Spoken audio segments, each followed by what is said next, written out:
TCX 160, gagawin natin is maglilinis tayo ng throttle body. Ang odo kasi nito is, ayan na, year model 2021. Umabot na siya ng 61, di makita. Ayun, 61,566 km. So, ngayon palang malilinis ang kanyang throttle body. So, gawin muna natin, total may box siya. Tanggalin muna natin tong box. Saka tong mga fairings. So, ayan na. Tanggal na nga natin ng box. Tanggalin na muna natin tong gamit tayo ng 6mm kasi to nilagay ko dito. Ayan, okay. So, yun. Nabaklas na natin. Proceed na tayo dito sa mga tornilyo. Ito muna. Tanggalin natin to. Saka ito. So, yun na. Natanggal na nga natin ng dalawang screw. Gamit naman tayo nito.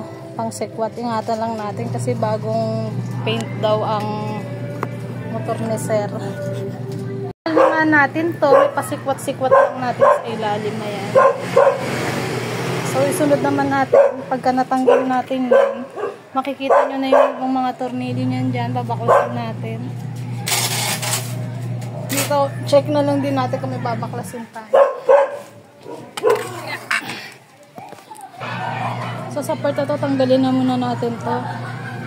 Kahit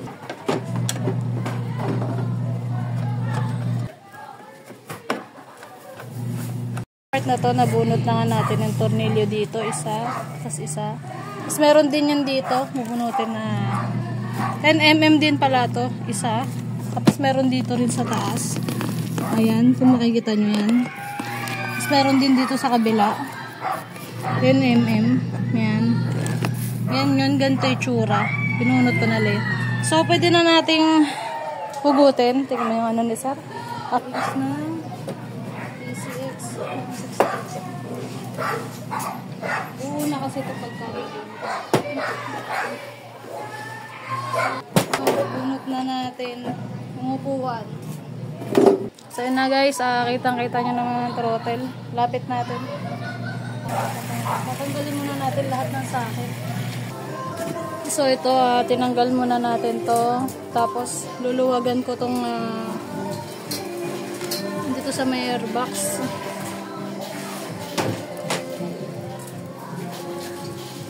Para mabunot natin. Luwagan lang muna natin yan. At mamaya natin siya tanggalin.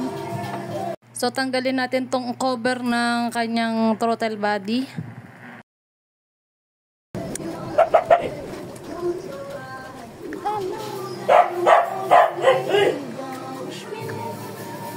Ito yan.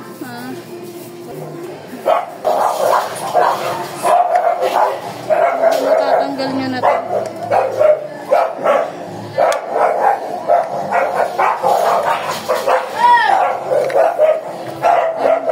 Cover ng kayang throttle. Kuha kayo ng open na 12. Ito. Para dito. Para mabunot natin. Yan.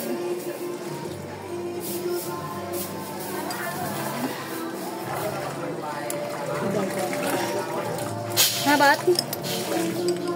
Dandan? Hindi yan. So yan, binabangan lang muna natin. Kasi yan, sunod natin tanggalin po mga sensor. Ito, pipindutin lang dito. Isabay hubok ng ganun.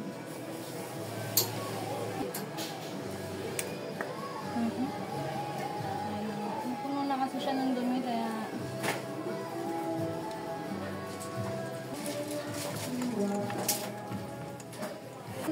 ito.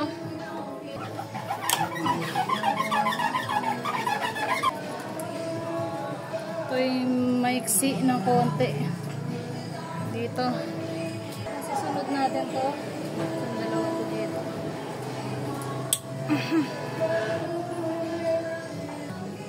So mas mahaba siya kumpara dun sa una nating binunot. Ayan, kita nyo naman. Yung dito maiksi. Dito dalawa mahaba.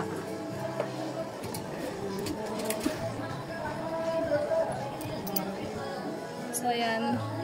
Sa part na to, pwede na nating mahugot itong fuel injector.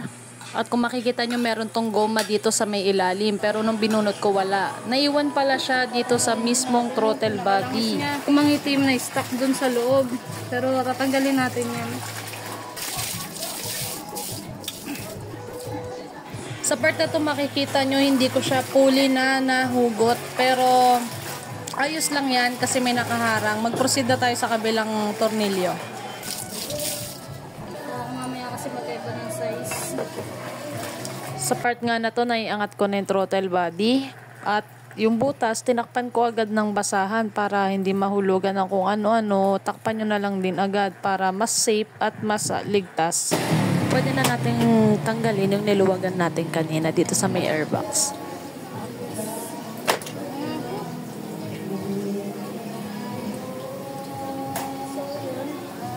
Ganyan ang posisyon niya. Binalik natin mamaya. Sa part nga na to, nabunot na natin ng throttle body. 61,556 ang tinakbo ng unit na to. Ngayon pa lang siya malilinis. So kung makita nyo kanina, hindi pala natin nabunot yung goma. Ito pala yung goma na yun na naiwan sa throttle na nakakabit sa fuel injector. So tatanggalin natin yan at lalangisan ng kaunti bago natin ibalik. So, proceed na tayo sa paglilinis. Pero bago yun, tatanggalin muna natin itong dalawang bolts. 8mm ang sukat nito. Tatanggalin natin yung dalawang yan. At sa part na to, hindi na rin natin gagalawin itong mga sensor na to. Bali, pupunas-punasan na lang natin yung mga sensor. Panili niya dyan, ganyan yung tsura. Malinis na natin. Magkasize sila. Kasi minsan may mga hindi magkakasize. Kita nyo naman, magka-size naman.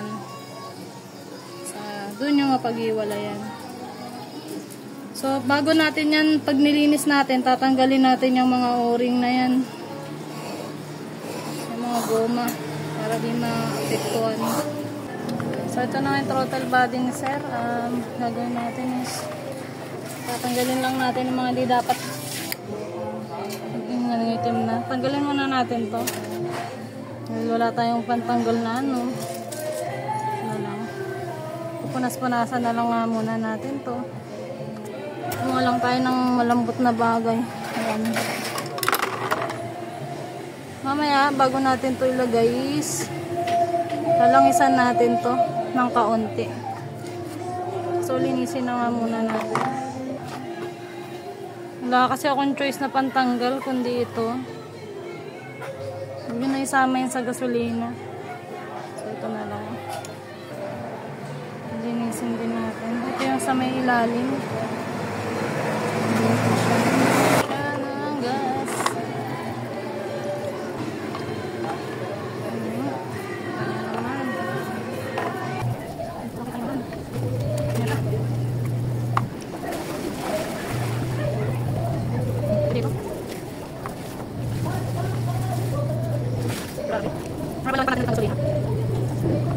Natin to. Ito, huwag nyo na isama sa paglilinis yan. Ito na lang. Hindi na rin natin tatanggalin yan para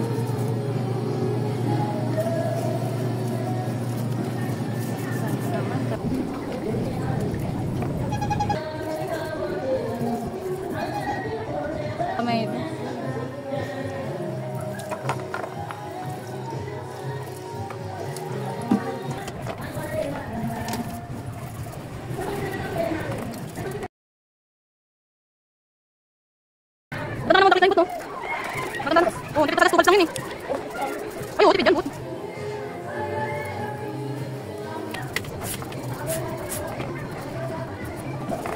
yan, so pwede na nga natin siyang ibalik. Pero bago yun, nahin muna natin yung dito. Balik muna natin.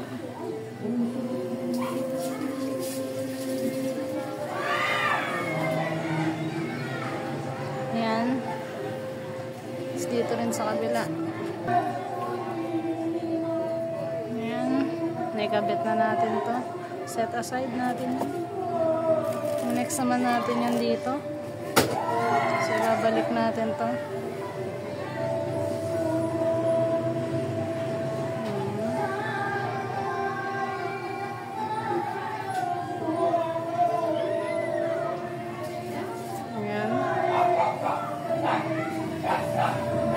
Ito siya. Sa pagkakakabit na muna nga natin.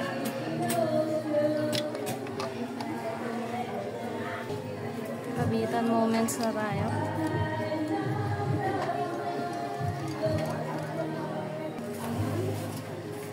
Tapos, ito natin.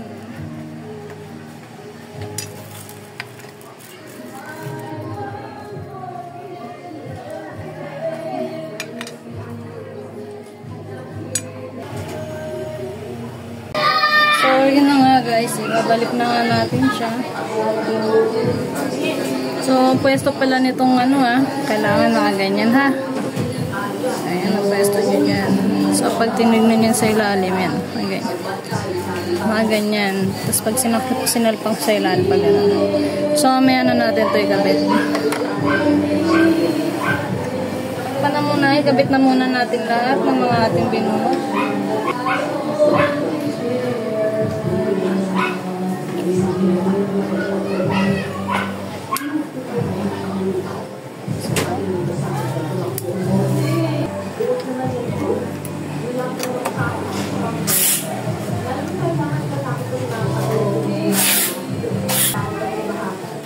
Na natin.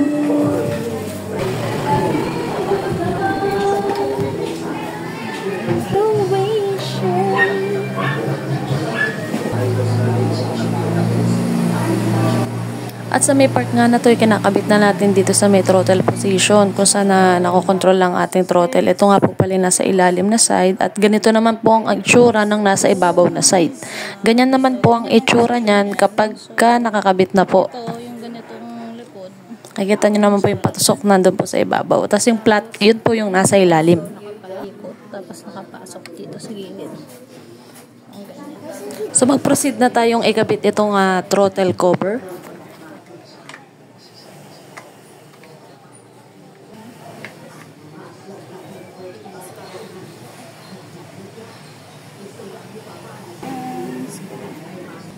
Installing na po tayo ng bolts ng ating throttle cover. Nahigpitan ko na rin po pala yan. Hindi ko na rin po pala naipakita sa video. Ito pala yung goma na nakakabit sa fuel injector. Lalingasan nyo lang po siya ng kaunti para hindi ma-deform. Ganon din po yung mga o-ring sa loob ng throttle body. Pero kaunti lang. Yung hindi lang siya ma-deform. Tapos isaksok nyo na rin. Okay, saka pwede na natin siyang i-install.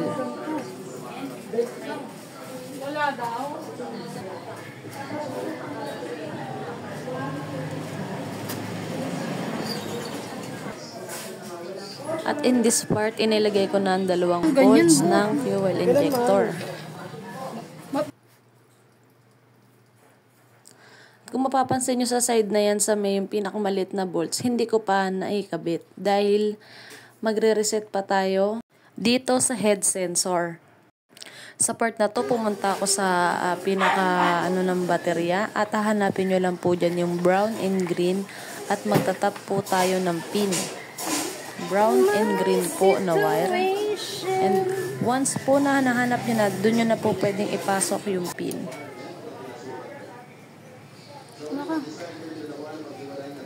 At dito nga po sa part na to, kabit ko na po yung pin na yan. At ipapakita ko lang po sa inyo yung head sensor na tatanggalin natin dahil dun po tayo magre-reset ng TPS. Medyo madugo lang po yung dukutan, pero kaya naman po. Ayan po yung head sensor. Diyan po tayo magpapasok ng pin, katulad po niyan. At ito naman po yung nasa may battery. So, kapag magre-reset na po tayo ng TPS, ECU, ganito lang po. Tayo ng 10 seconds after po natin mabuksan. Okay po. 1, 2, 3, 4, 5, 6, 7, 8, 9, 10. So, naka 10 seconds na after nun, patay na po natin siya agad. Tapos, bubunutin po natin yung sa may TPS. Tapos ibabalik po natin. natin ma-reset. Pag once po na naibalik na po natin, huwag nyo po munang bubunutin yung pin doon sa may battery. Dahil re-reset naman po natin yung ECU. Sa ECU naman po tayo. Okay po, bukas bilang din po ulit tayo ng 10 seconds. Okay po. Open na po. 1, 2, 3, 4, 5, 6, 7, 8, 9, 10. Okay. So, okay po. Kita niyo, nag-blink na siya Nag-steady ng yung check steady. engine, so pwede na po natin siyang patayin. After nun, sa part na to, naikabit ko na nga po lahat ng fairings. Hindi ko na po naipakita ang madugong bakbakan ng pagkabit. Ayan, paandarin nyo muna siya ng 5 to 10 minutes para mag-auto-tune siya. Tapos hayaan nyo lang siya na mag-auto-tune. Para mabasa ng system na okay yung makina. At kung makikita nyo naman din dito, wala siyang check engine. Kasi nakapag-reset tayo ng maayos.